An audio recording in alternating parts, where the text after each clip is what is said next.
ne tie DL Kasiabo ese kutu ese bebam DL News.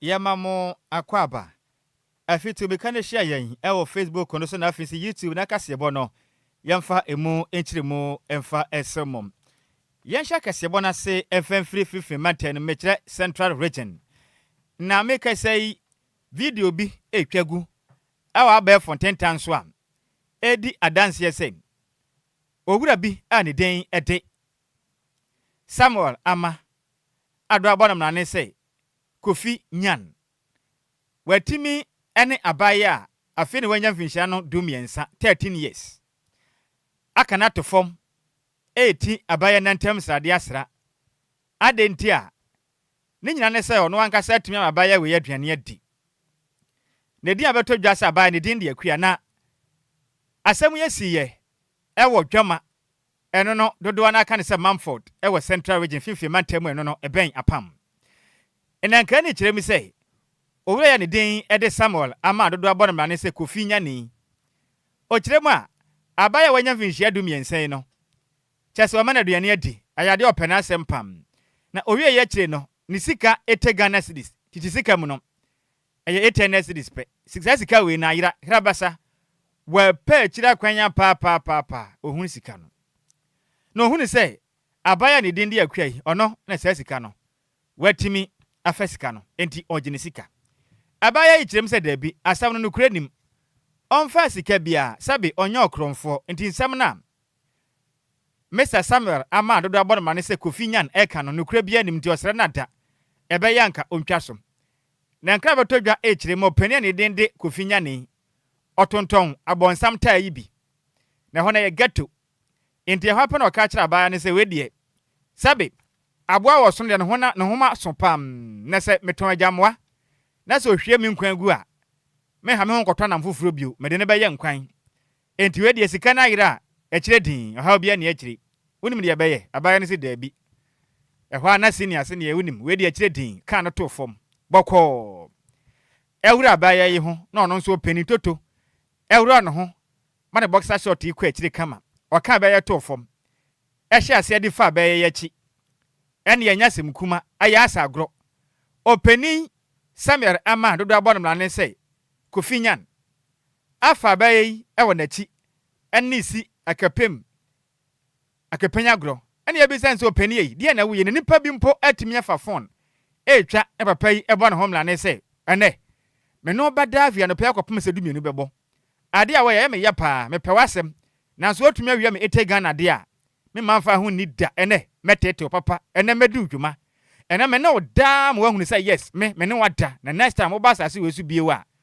wonkwankofo obi sika every say brama brese me sanka sika ete Ghana no wa wia de a me mfa nche oda papa ni abaya yi da no wa bono to ho pa na wa che say enya se mekuma kra e wo get honom one abaya de da sam na owie no wasan tire ne say ene na one ne da no wokọ ahyewo laya e ho na 20 Ghana ene tete Ghana cedis pe ene oye omukọ omutua nti no nda no watwa bo ato ho do ahwere ba ko bia no eye 20 Ghana cedis enti when scan ye 80 Ghana nti no wombekọ 4 rands pe na 4 rands no eye no ahwere mako enan na one ne bedi mpam agro na kina ba fa hwe ade we pin o kirem se eye nimpa bi aya nimpa bi tete ne pa mmiri bi atwam obi so wia ne sa pepe sa ono de chen nanso wadie onfa nche one ne badaba ne ho nyina asane no ma na firi afam se be ya next time abaya yi hu no obi sika onfa na yentie nkomatwetwe ekoso mra na opani ani den de Samuel ama adodo abonam na ne se Kofi Nyani emra ne abaya ne dan sama hudu be keka ye e wo mra nna no ekoso e wo twama adodo afa ne se Manford meba me yenyum otu ame nko mbia no tin na be shi ni to amka wala guys somoni yedi do amba yedi More than 10 years. You do what you do.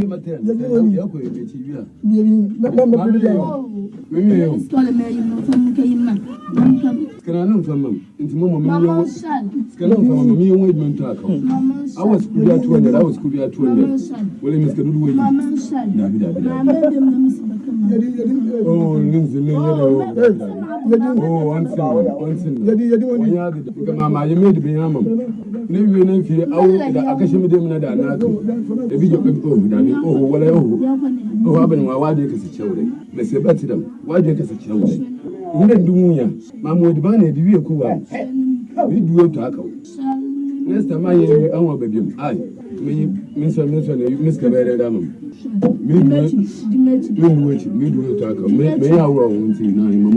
DLFM 106.9. Next time, maybe I. I'll go to German. But let me enjoy.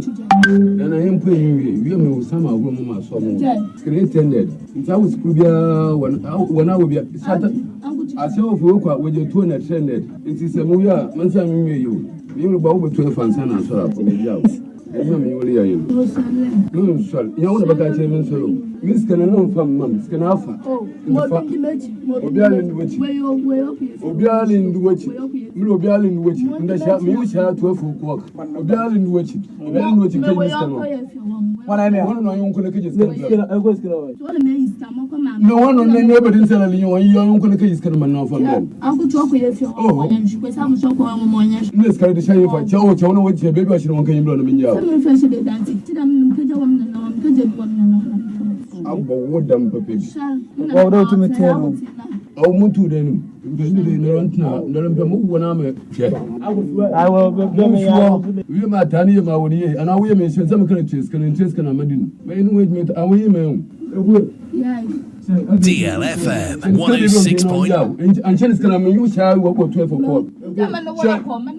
That be a bitch. Oh, it's a work in your block. It's a work in your block.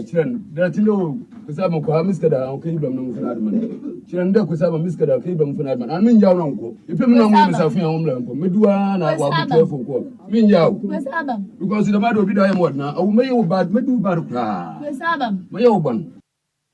Enti ni a woti ye eyo pani ani den ede Samuel ama adodo abodom na ne se Kofi Nyan asemu esi ye ewo Mamford dwama eno no wo Central Region fifi matemu ana ate se wo metu dwuma me no beda ma na bɔ 12 o'clock na kyena hwe ade a waye den wapi ho tesa ba ya yi tiem so opa ne chonka onyan mpo no nkofie nkogi sika na wo fo ho no mmre no na nkom mfentuaka Kofi Nyan kyerem se dabi abonde agakwa nya ne kwanti onne defilia fam na shawo like 20 Ghana 30 cedis ntisika de 4 hours sika de asinie enti muntu mirikan share wo Facebook no so DLFM 106.9 ye de opani emfoni ato so nti wo ba be hu ni pakura ye ka ne ho asemi senior man da so no unua de waye ni sauti wote nkomotwetwe na course no na agre ho pa wo manyimu agre ho papa Hey. Say Mr. Kofi Nyan etimi ayesa e wo dwama my Mamford. Why? Say obi ayemi bi pen na o de ne de se bi medi wus.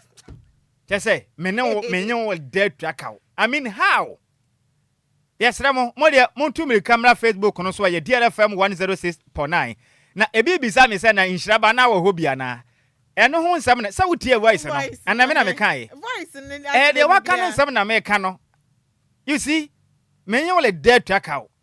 What you say? Me no the da ko peme say. Me am feel say me okay. 80 Ghana cedis. 80 Ghana. Enye 800 do. Enye 800 cedis o. 80 Ghana cedis pe. 80 cedis. Say wo hwem a video na nkasa sika hwere be ho. Wo hwe video na o hwere be ho. How? Kwadwo Sammy all kasa obi aye ni bi pen na we de na me say we na nkasa no wa target ne dada. Ah. Because 80 cedis, 80 cedis. Kofi Nyan. Na bofra ketwa gato na me sa memo no munya abotre twa video na ona mo papa ne fans na kwa na tete me ba kokura ka tane se ona no onwo ne yie how ona no na onwo ne yie the next time we dey we pin ho o so mo che papa na ono ye ene de video ye na ene omo ma fans ni na ye che wo ene de obi efum obi a na o ya abaya o de ne video tuaka Hey. Nempenifo se sabi. De oto obo me na nya me ya se de Taliban ho na o ma fans no. Abo akotre ne nsem no. Wa o ma fans na ye ne ya pa. Enti we de ye mo Mumford ana apam eposifu abaso se me kese de senior man eposifu atoa no. Na mom ya besere sa tentrene enkoma abofra yi. Ene na wofo. Ete Ghana series. Eskabe. Wo de me amakotua amakofinyan. Series Kwadwo Eskabe. Bako akotua amakofinyan na emla no de na to ne level. Hwe voice aye boy ne hwensem openin toto 49 years. Woka. Menye ole dead tracker, menye obeda kopim 12. No kwa hye wo lia. Na ze papa o mi zo ota akwa hopa. So oti so woka. Wo kwa hye wo lia eye 20 Ghana 30 Ghana. Internet dia no 80 no 20 ni bia. Say okwa mi say send your satisfaction nkoye nti we na wanya ne de ne ode ne last ni na aguso. Ghana fo mo fo madwen kyerem fra mrade a papa we ya yi no. Dia na first ususu senkamla no eni na enye. Because I mean e cost too much o Ghana hanom. Dia na ususu semra no eni ni kofinyan. Ete Ghana series. Wati abaya to format na ha mu srade nyina peto hu say sam. Why? Jama penifo no so de. Ahimfo amoka biewom amo wadwama mo nso de. No penny we mo mamra no entwe na so to the extent say obi e de be ya sua de afri mu. Say be ya obi nkoye bio. Na Ghana nkwara nketenkete kwen do mo fa so do man ni dache. Sika yento akase bo no so. We de yare hosem so mayen mami bisa semi. Akola no so 13 years. 13 years. Inti tama papa yi ene no eyesa no ye virgin na. Virgin ho asem de yentum bisa wo case wum. Ko asem na asisa no. Asat na wo no abofra 13 years and bibia ni ho a akire sa abofra no bia ka so wo mpra no woni mpra virginity ne de ye hia for now because of embarrassment. Akola no hwe so wasai. We ye can say, you see, ye can say a defilement. Onu 18 years. E ye mrasem na ye ka no. Onu 18 years. Nti abofra onu 18 years. Wona na da Ghana mla ne kire say defilement. Nti say okoda afiase. So wo mpona, so ye virgin ho virginity mbam. Emla na sam ne say defilement. Onu 18 years. Nti ne da wabu mra so. Na we mpo de wa fom wona, wo se wa fom. Say ye nokre, say nya nokre wa kana to fom kete. Ene ne da. Ewia kete aden. Kofi anyan. Se kofi nyan so. Kofinyan. O say what is o say na meya obon. What e? Na oka, o say meya obon. We dey meya hwe say menya saa ho kakra na. Tie. Ratino, kusaba ko miskada o kay blam no funad man. Chiranda kusaba miskada o kay blam funad man. An min jaw nan ko. Ipe mi na mo misafun an omla ko. Meduwa na wa bu tefo ko. Min jaw. Kusaba. Because the bad obi da yam word na. O meya bad, medu bad kra. Kusaba. Meya obon. So what e? What did o kan ye no? Enti aposifo ne petepu na me wo. Me de be kwa kwadi adanse e. Obeye ne bon enampa ne ampa nua ne ampa wadi ne bon so ampa we akwara ba be wade asa hye ne time be ma obenya na okọ wade na obekọ no na be ya himfie ho nyina ya asem foforo de ama no penin te say 49 years oh debi ye ntu akase won so Yentu akase bone so na Institute Circuit Court we wo ye search Central District nim e wa Santimantemu e di nipa mienu e di ato afiase san hinsie ho ntoko a ekoso eni video bi anu beto gya na chese ya de omu se obidin ewom na eye Michael Frimpong onu eye okuani o wedding fisha na aduasan e ka nipa mienu hu san so anakwabna boachi a wedding fisha no eye aduonum nso ono eye carpenter nti sa nipa mienu yi ana Institute Circuit Court for abamode ade omato eye afiase na ya de omode omuto afiase ebinada hini mebosom ne de toso aduonu baako e won fimpi mienu ne aduonu num his lordship eye Simon Nketia Gaga chema yen hyehyɛ ya aka nina no mabomode atu ahyeda amohwe se ombetimi aka ho asem na eye kwaduboni eye Chief Inspector Owusu Kobi Moses edituja echemu se eye nipa odi asam ne baye eye Samson eye kwati ono eye businessman ono wo asuofie no benkumase ebomode ade betuja echemu se eye ade akwabna boachi eye ade omumienu anomo pre ye odi kura konya no ho ewa akra kire no wo eye Kumewu district nim na Chief Inspector Moses to court nanim eye ahini mebosom ne de tosunum ewa mfimpi mienu ne aduonu num ni se ɛyɛ ade a nipa di asɛm ne ba yɛ kyerɛ mu a ɔmo rekɔdi ne video bi a ɛyɛ microphone pɔn no ɛkyerɛ mu a ɛyɛ Mr. Curating ɛse ɔbɛma no 30,000 Ghana cedis ɛyɛ bribe na kyerɛ sɛ ɛyɛ ahensie ne ho nsɛm nyinaa no watimi aka n'ano atum ɛwɔ ho na ɔbɔ mmɔden asusu sɛ sɛnea ɛkɔ so no de ntwa yie nti no ɛyɛ Mr. Samson Curating no ɛyɛ nhwehwɛmu de fa asɛm ne ho ehu sɛ ɛyɛ nhyehyɛeɛ ne nyinaa ɛyɛ kwabena buakyi na ɛbɔ mmɔden a ɔhyɛ akyire a ɛyɛ recording no etimi ɛka so sɛnea ɛbɛyɛ obetimi egu n'anim ase na deɛ ɛyɛ ndi ɔbɔ mmɔden ade kɔ ɛyɛ Ashanti North Regional ɛyɛ CID ɛde asɛm no ɛkɔto hɔnom sɛnea ɛbɛyɛ ɔmbɛtimi akye ɛyɛ frimpon yi ɛwɔ ahene mi bosom ne deɛ ɛtɔ so ɛyɛ dumiɛnsa ɛwɔ mfimpi mmienu ɛne aduonu num ne mu na bro hu sɛ ɔmo abɔ mmɔden atimi akye ɛyɛ frimpon yi na ɔkɔɔ hɔnom ɛde ɛkɔ police station ɔkɔhu sɛ na kyerɛ sɛ nea ɛkɔ so no ɛyɛ ade a ɛyɛ efiri ɛyɛ frimpon yi ɔmo abɔ mmɔden ade neto ɛyɛ afiase na nsɛm bisa no ɛkɔ so no ana frimpon ne gye tum sɛ ampa ɛyɛ ade a ɔmo bɔ mmɔden a ɛyɛ saa recording no ɛyɛ video no sɛnea ɛbɛyɛ a ɔmo nso no ɛbɛtumi anya asɛm ɛtumi aka no kyerɛ mu a ɛyɛ kwabena buakyi ana ɔbɔ mmɔden ahyɛ ne sɛ ɔnyɛ saa recording no na bro mu bisa kwabena buakyi kyerɛ mu ɔno deɛ nya ade a saa ne ɛbɔ ne na ɛkɔ so no ne nsa ɛhyɛ aseɛ na ɛyɛ asɛm de bi a ɛyɛ his lordship Simon Nketia Gaga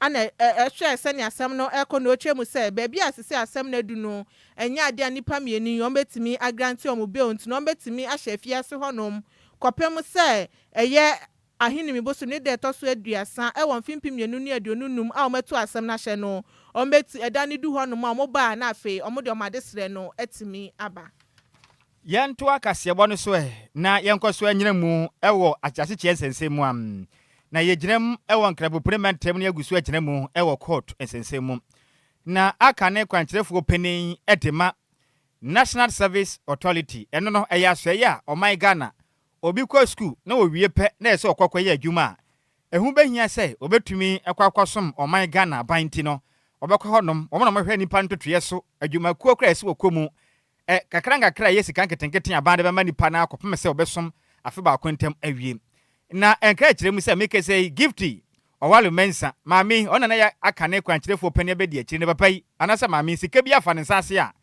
emu odu yie pa nti ɛnda da kopiem wɔ court ama court etimi ɛde 10 million Ghana cedis ɛde ama ne sɛ ontuanto court hɔ na asɛm no ɔnkɔ na ɔnsambra na nka ne kyerɛ mu sɛ mena kopie mu Accra High Court ɛwɔ ndrada na ɛyɛ ɛhene mebusuma yɛ mo de tɔso aduonu mmienu ɛna mpanifo kyerɛ sɛ mo de kwadu maako enum na mo de abɔ yɛ maame gifty ɔwale mensa de di kan ne sɛ ɛyɛ wakɔ so refree financial loss to the state Tasama Ghana boka pa de taso mienu wasan abokro no de taso miensa odi sika abobosia ewo manyimu a wodidi potode agu na bodwese ma o man yenya ka pre ebie nso ode o man Ghana so eye e de apesika agu na kasa ne botom using public office for profit a Ghana ya boka susurum na Mrs. Owale Mensa ne nsami eye nsam pia meka se de Ghana mpanifo kirem se da bida entimi ntrase o man mani pa bi ya abanfo wadwuma sɛ kɔsom Ghana na wokɔye a wayɛ yɛse tam ma Ghana ma bɔka de ebi nsi bi okram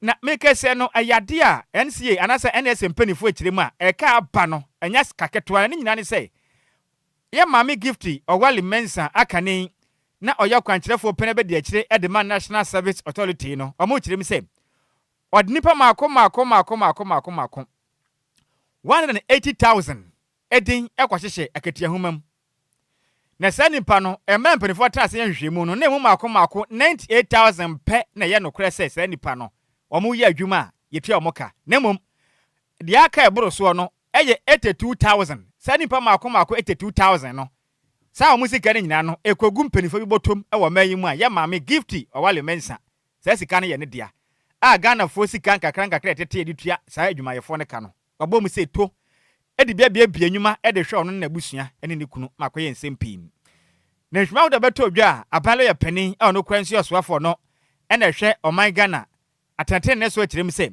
wana mo hwe ne mu se sika botene ebebrom 2.2 billion Ghana cedis ena mo edi kan on beto dwa se gift Owale Mensa adwiragu ne botomu nanso meke se de mo kirem a se bro sa o sika ne nyina ye 548 million ena on be kan ye se meke se de 2.2 billion Ghana cedis nisika wi ya maame gifty Owale Mensa omo kirem afa ne sase na meke se de abala ya panin ana afi nso Oswafo na hwa tenten so kyerem sensem we de obekwa so de masuku aboa me bia da sɛ sika na kwhye no magye ne ma me gift wale mensamra ene na di ewo me odi nsem sei ede tuja.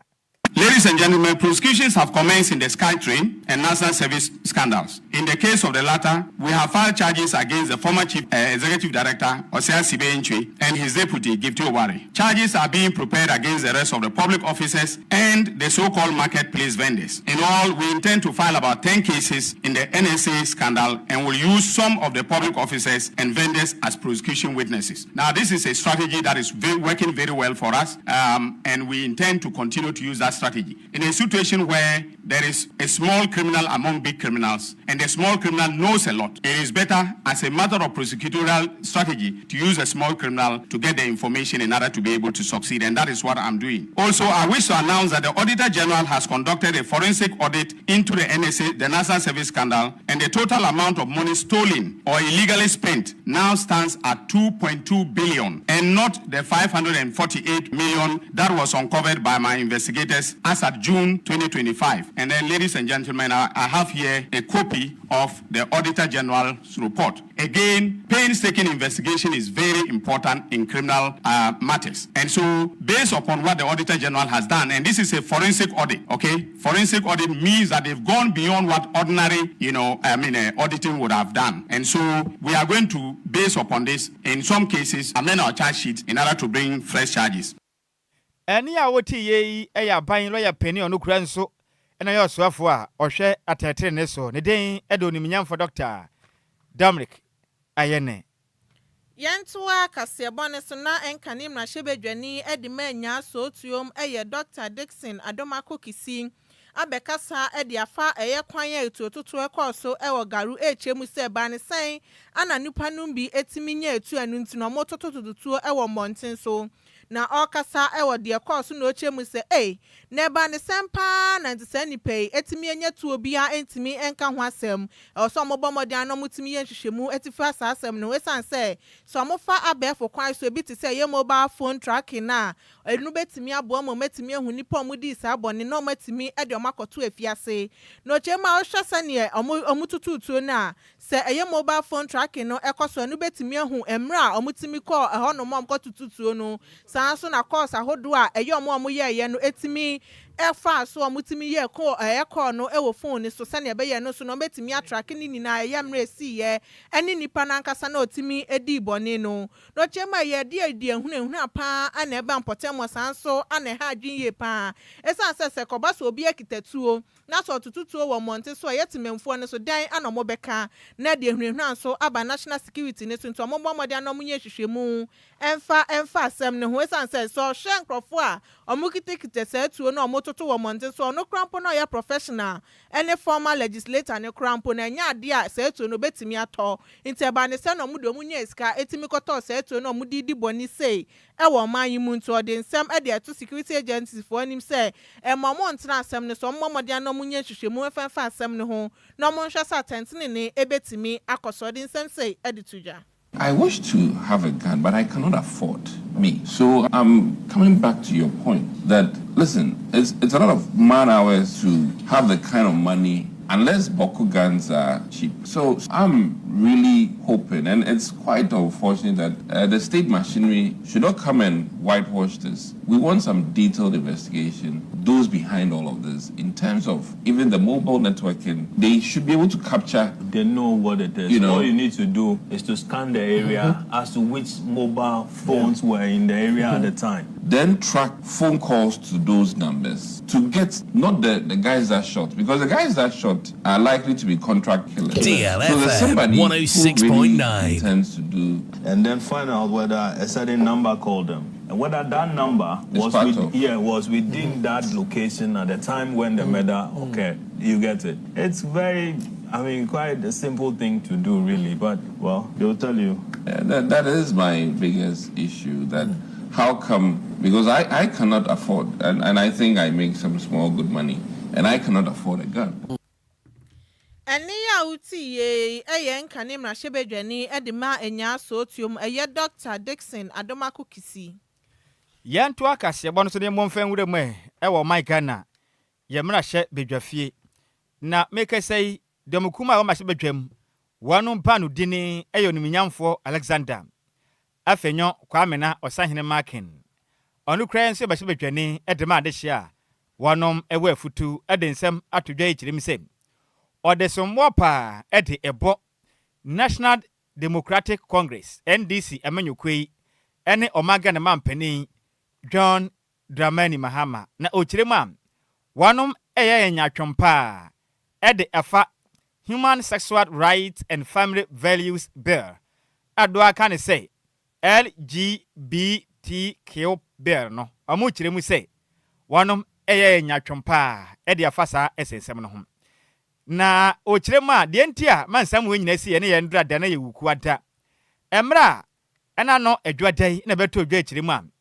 ene asensa atema hye bedwane ne den ede Reverend oniminyamfo ntim fodwo ena afenso ni go prampra ma hye bedwane me ame wo faase oniminyamfo Sam George eni pepe omodi tintiman o ma hye bedwam kiremu am sa oba ene oba eda ene bema ne bema da oba se wo mpane tebie ndo akosa ne ho akoye ne ho bema no berema so akwakoye transgender akwakoye ne ho se oba no eyade a enye na Ghana mampani John Dramani Mahama ebonto anu kiremu am sana montuo ne eyade ebo man entinka ba ne da ne fa ne semfa nhia se na wanyempo a ono ba wo beye entomba modern at the pressure party si Ghana mampani dada na dan kwa kufu ado so na nya sem kuma nti we ne de omode kwa kwato mahye ne mahye bedwafo agi atum na ba beye mmra se beye nipa omutu sa na mo no eto betimi atwa nandrada enkrata yakopia mahye bedwam no mokwa omokwa asetena enkwatwetwa be koso na mokwa hwe ya LGBTQ+ bill no enim ena ombisa sa na eno no krata no ewa hen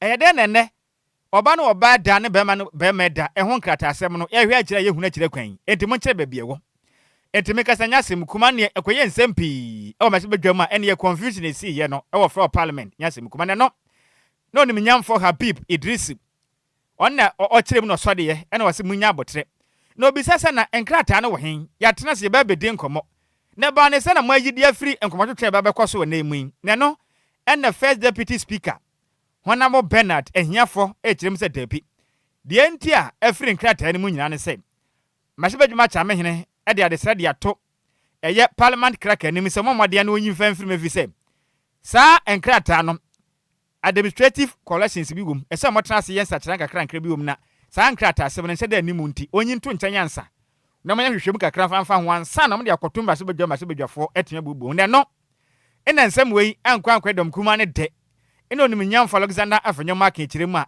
nti sa na mote NDC enti sa na mote sana abanda da no emra na mo opposition de da mo ye nyina kire se mo besan na ne mo hu se nsa na de na nya betesa wi sa mensa nyina hwe mo se mo hu se muntumi nsan e ba ne se na na ebedi nkomo na eye oba no obeda ne bema da ho mra ne dem a mayi ato nchen se efumso bi wo baabi efumso ni baabi anya no kreda mo boa musure se mo besan ti e na mo ya sante ade we mo mo boa kura mo besan ade we mu kiri kwa mo bedi endo da kwaje ta na odi nsem sei etudwa wo mahye bedwam. Now the chickens have come home to roost. They have come home. Please. Only yesterday, when we were raising this issue, Mr. Speaker, you were saying that the bill must pass. Now you are in government, you are in the hot seat. When the IMF, the World Bank, IPU threatening, you are now running away, you are saying procedure. Which mistake? There was nothing administratively in error. I dare say for the records, you forced LGBT on the throat of the Akufo-Addo government. Today, you don't want LGBT. You would want it. Mube Peppa. Mube Peppa, papa, papa, papa. You... Mube Peppa, papa, papa, papa. Don't want LGBT. You would want it. Mube Peppa. Mube Peppa, papa, papa. Don't want LGBT. You would want it. Mube Peppa. Mube Peppa, papa, papa, papa. You use it to win election. Now, when your stakeholders, the international community is warning you, you want to run away. Run to where? Enye Mube Peppa. Alexander from your market, what's the day? Now the chickens have come home. You would want it. Mube Peppa. Mube Peppa, papa, papa, papa. Demoko mahye bedwam wanu padu dini ni den eda niminyamfo Alexander Kwame na afenyo osahene marking and I otis wochiri mu se mo be pepa mo dia winning election na mu wie ya na Montana na mo famla ne nya adwuma na Ghana fo hu nukure wo ma mo se mo nye ene mo be den. You don't want LGBT, you would want it. Mo be pepa papa. Sika ma shebe juma ho de pa o se mo be pepa. Hey Ghana nya se bukumo yanko yanim wai. Yentua Kasiebone so na MPP Amanyoko no Frank Atuni ye hopeful Dr. Mahmoud Bawumia edi nsema betuja se yade ono wagidie ye pa se Ghana fo beto aba yade omoto aba edi manipo no wani suade hu na emom enye obi ono wa ahunyade keke ana omoto aba edi mano no the nsemi edito ye delegate ene ye chitaifo achi ewo ye Doma West constituency efa eye ne campaign na watu ni din our journey together ana Dr. Bawumia editu ja na oche mu se yade Ghana man nkasa no ye da achi na yade ye hi obi a obekire se wa akukudro sanso na niema yede ye ni eye nsakraye ede ba oban mu anu betimi aboa na owo pepa no so betimi aye ampa na no so aboa man Ghana na emomanye obi a onu wa ahunyade keke nti na wose yeto aba no ede ema no no chema yade ono de so moto aba no ede mana obehwe sense akraye betimi aba man Ghana yesika semu sane ebe ye obefa digitalization so etimi aye niema ewo man na etimi aba man Ghana na abra no no eye omanpani achitaifo no omanpani abede eche na yade obone homodin ye pa obi abeje di se na yade ofa eye digitalization so etimi eye niema nti omoto aba no ede ma na yade oye nhyehyeye pa sane ebe ye nu betimi aboa na tememfo nso no etimi enya akwanya ewo man mu efiti eye akuafo so ede ko eye dwadifo so omo amwankasa eye omo adwumani na obetimi aboa sane ebe ya eye akwanya omo nso ebenya no eno so betimi aboa na nya se omo oba keke na omo abeye yimu anaso omo aba ya sem no obeboa na tememfo ni na etimi enya akwanya no etimi enya adwuma papa etimi ayo den sem say edituja Ubaye umampenyi ewo Ghana ha emfa sika uwo wo ubotom enye ubotom sika no wode be hwe Ghana fo eye ubotom sika enti huntimi nkasa mi wo sika enti behwe me property ena be to abama me enye no sa eye adwea ewo India ewo team o ideas eno ena ede emponto enfa so na ahoto ebe bre Ghana fo enti enye sikasem. It is about ideas. Ena mede bremo ene na mede same about ishishie bebrea mede beba enimde de bea mede beba ebeboye nyina ade atime akọ. Kugulu eni ya uti ye Ghana mempani dada abedi echesan so anoye Frankatune ye hopeful ede MPP Amanyoko no eye Dr. Mahmoud Bawumia Wi yenyina we so na yenkenka madwen kira mode aba ne etamu pa se premani abomu na benya betre tutu na asra na abasa mahu nsam anwankasa matwere de aba no na yenhya ase yemfam free Facebook no so a comfort boache de aba no se good afternoon Kwadwo osem no wafa Kwadwo edin o ne nyina ye openi kofinyan anyina masem wakodi wadwama Mindford no ho nsem na no wakan na dola ya jewaje de aba no se kofinyan. You didn't try at all. Wanya de bako kra. Osi good afternoon. Samuels and if you tuntum bruni sikapa or here live at the Free Christian Village at Chemwater. And check us here and command a dofo nyina and or boza at the akaho. No, if I see we near to a guy a guy na comfort watching or the boss. Hey, Kwadwo, are you there? Hey, now me was saying comfort watching am go hopa. Na Matedam Ponsan say, good afternoon, Kwadwo and Adjoa. This is very serious power. Hey, young mama, Ghana near one. Na teacher Kujo Tepa and Nasiso di Biapa. Na Nedian Yaman, 17 to mean kind. Into mean kind. Madase. Na da change or say, hey, who into a Ghana drone. Yo.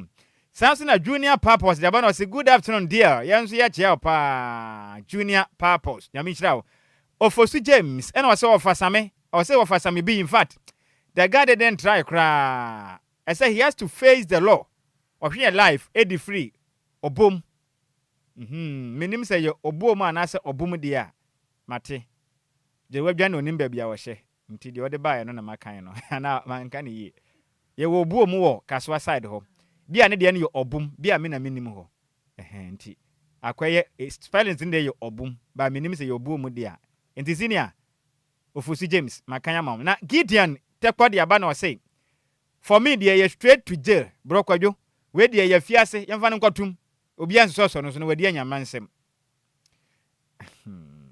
and I was saying I've changed my mind. I won't name my son Samuel again. I will choose Charles. Hey, dole ejewa. O se adia kofinya na aye nti don va ne banto Samuel Bill. No se din Samuel din bia na nka dana koma so si adia kofinya na aye. Mesro me de Nhyiraba Sammy wate. Meso me de Samuel mi kwoto obi amona nti mesro fato na edin pa. Na Abbas Austin say this guy need to be killed. Hey, we dey obeku no. O se for na o se we dey si eku no kura na we dey ojide wasase no so. Millicent and 3 of Faye. Millicent and 3 of Faye. No say eye abonofo pa aden. Nipa o so your bonofo pa aden na we yesa. Sanso na Adjoa Nyakon e de aba na we say the man is very wicked pa nipa bonfo aden. Esa mo chine kwato afiase na mani ni di. Mika se o ma chine dada kra. O hwe live Eddie Free Washington. Me wafa se me da se Adjoa Nyakon nya menchira opi se o hwe live Eddie Free Washington nya mentira ni mu fa nchira ho no mo ho ban. Na ma sa e de aba na o say esa so okwada afiase ton onkwadam he has to go to jail. Na ma sa ni odi free Tama New Town me da se na ma sa eno adwe mpa de aba. Ohene nana mensa jebi eno say good afternoon family. Ebusuane nyina so je so na efo tontom gh e de aba eno say good afternoon o enjoy this no live Eddie Free amanase na eye ne birthday senior nya menchira opi na otina ne mfancho na woda no onye ne sonko kwa so happy birthday goes to you efo tontom gh wo amanase nya menchira opi no woda no onye ne sonko boss na owusu dan kwa de aba na say this is the power of we o say no bone ne ta abonsam ta no adwuma ye ne binie enti na say Ghana for no munya wi no nom no enya nwanwa akra de asie na de enya nwanwa ese no bone ne de sa na beye na amankwa Cynthia de aba na say papa wei pa your mamofo pa o how could you Inshira papa wei pa de yesa o mache no timi wafa say amankwa Cynthia no mi wafa say oni mitwi twire pa o papa wei pa your mamofo pa how could you Inshira eye pa say ya che no what twi pa ya hia me na be kan twi ni bi na ya de dada Ishmael say o Cynthia ba ya no okọ ye den ho no okọ ye den ho ye we base we for camp na ba ya no kra ye den wo papa ne so anya de esem na ne die pa na wo se wo hwe live Eddie Free community 25 do wenya matemeda say master planner junior Kentampo de aba no say good afternoon DLFM news. I'm enjoying the news pa. Keep it up the good work. Yeah, that's the scene and Yaminshra pa. Master Planner Junior Kentampo. I mean, can't on ye. One yaman or some Yaminshra. Many ajo home. Now, Richard, I heard the abano say good afternoon. Ala Haji Kasunte. In Shrabani, Adjoa Agyei Sikapa. News in your mood pa. More the son of manam. Now, the question they had, then pan here live. Eddie Free DLFM my next. Great station, one more say. Of my Jumaden, cost one some Ghana sumpa. Ghana man, Michia pam. Nana Mensa Wilberforce. Eddie abano say fantastic news. Presentation. Nana Mensa Wilberforce. Fantastic news presentation. Yaminshira pa medasi mwafa se. Na Barbara Crantensi, afanyo. Mbe pepa. No nam se woka no. Se woka isa we no. Mbe pepa. O se afanyo. Wasere sa. Na kwa bia sa mwase. We die mbe pepa. Great news in Nhyiraba ni Adjoa. Wachia ye pa. Na Joseph Abuaje. O se this is I say then wizard or say papa no be before ade we de onya be before ntumi nye so obi afa we take Ghana na de tuaka de aden na Joseph we ya Patrick Pacific Ezra and ode aba no so hwe live Eddie Free Atlanta USA senior Yaminshira opi Patrick Pacific Ezra a hwe live Eddie Free Atlanta Nyankopon Nhyira pa US for no nka mo ho kasiabo ne agina we sunu ye de asi ya time no Amerika bi de kro no nyasem kuma na Kofi Empenifo se sabia bo ne de agyakwaya ne nya ne kwanti DJ Afiba dibinam boame na DJ Afiba de ode aba na ode awoda de aba yanka ho asama ontua yaka because aketua ne ba Afiba ya de na empenifo de tua yaka esa de siri nsem no wa hwese bibia de din tisa ye busuma ketua na obegye afri nsem enti DJ Afiba o chirema nne awoda kese ekodi ama Nana Kwame Samson Amponsa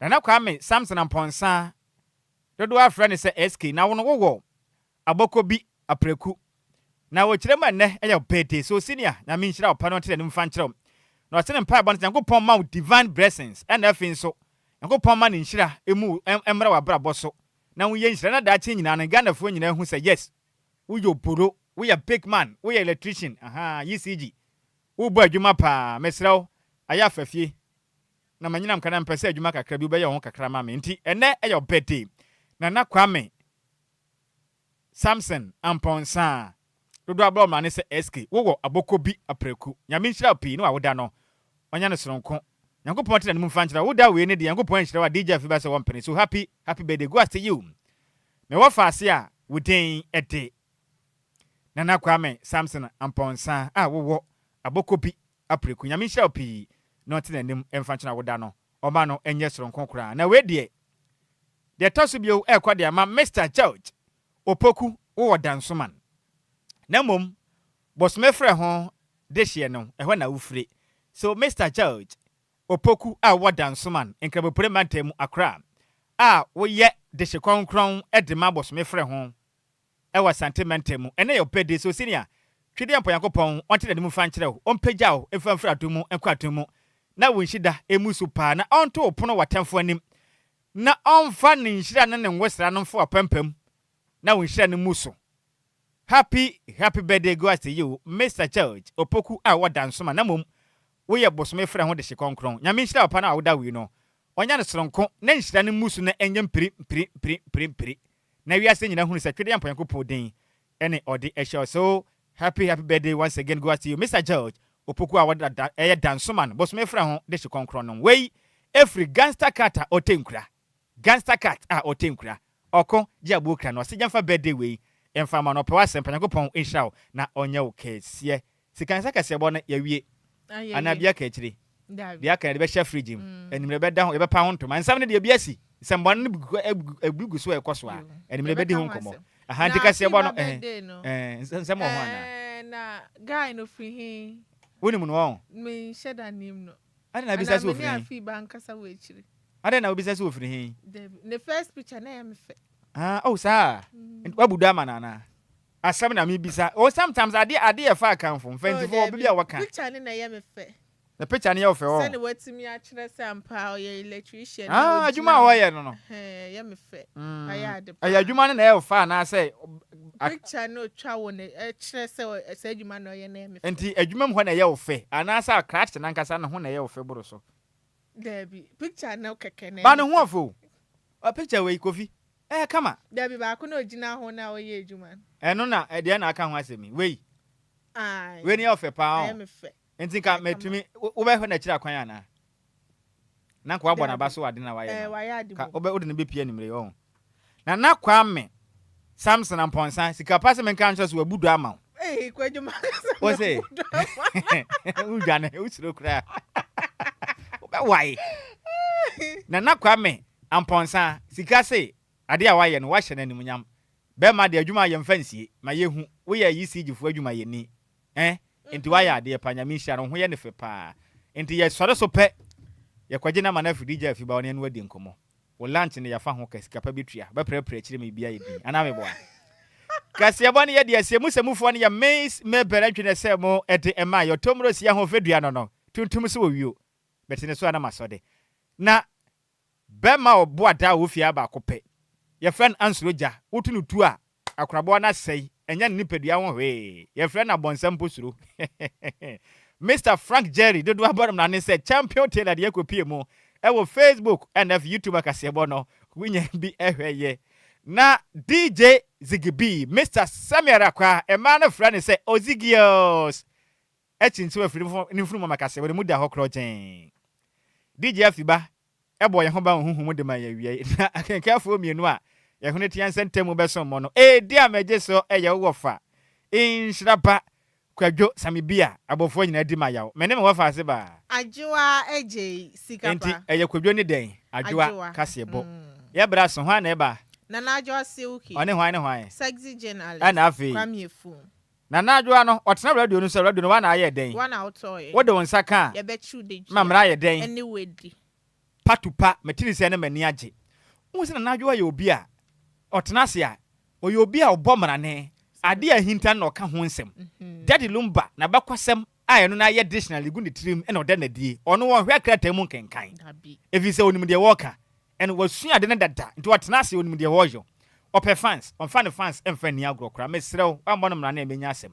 Sadam name my uncle. Actually, Muhima, and Fifi Muhima, and Catcher Hima, Radio Muyasan, Michael Jackson. Pat to pat, say Papa no, Nanajua, and a palm for neighbor, and I Yawada, and did mud in a deep and that's all. Yawada compound. Yawada compound. The banner you give and take, you know. Tuesdays no yeah and then ye give and take with the bar no budget then you that compound bed the power bed and you cast every we free have pet we ja and now just seki ene a chire mo hene and afi e ba na ba hima one bet na some be some pay ma nyina money tia ade hye lucky is everywhere for every